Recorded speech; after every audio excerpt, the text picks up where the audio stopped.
My name is Coleman Maher. I'm head of partnerships at Origin Protocol.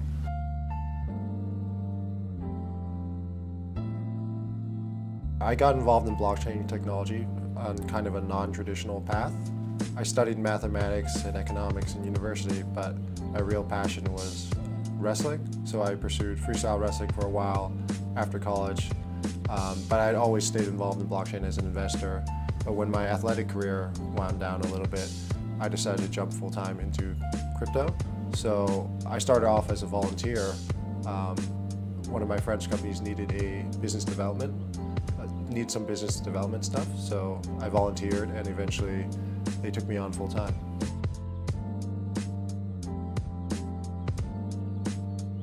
Origin Protocol is building open source protocols for decentralized peer-to-peer marketplaces with an emphasis on sharing economy applications.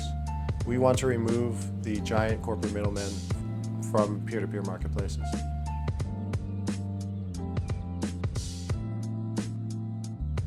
The Origin token will be used for incentives on both the positive and negative side. So positive incentives are things like cash back or rewards for pretty much doing any sort of marketplace action, especially in the beginning, because we want to incentivize, things like referrals and positive actions on the marketplace. On the negative side, you will have to stake some Origin token to create a listing using our protocols. And if your listing is found to be fraudulent or spammy, you might have that token taken away from you. So it's a good anti-spam, anti-fraud measure to require some small stake for a listing.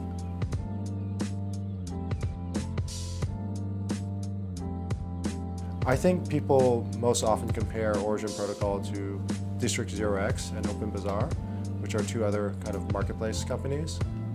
District 0x is a lot different than us because they have this concept of districts, and governance is really kind of heavily structured. Like you just have to vote a district in.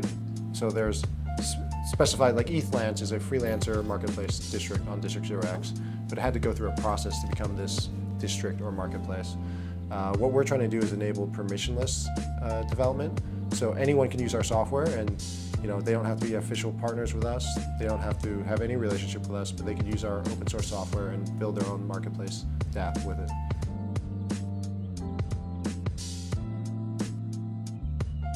I think there are two big risk factors, or two big categories of risk factors, and those are regulatory risk and sharing economy risk.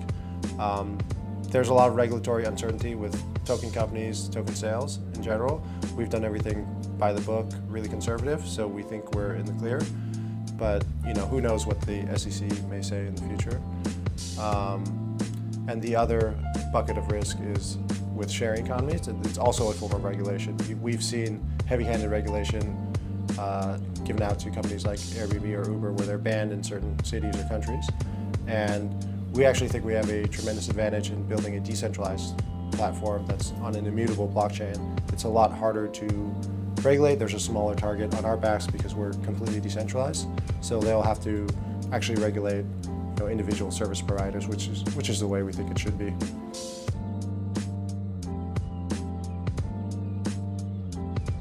So we released an alpha in January, and we're very proud that we're one of the few companies in this space that has working products before we finish our token sale.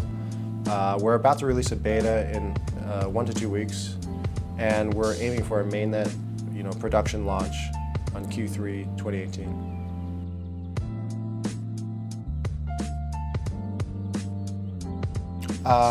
All of that is still yet to be announced.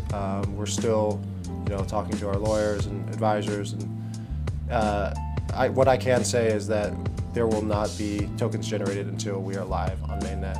So Q3 2018 is our goal for being live on mainnet.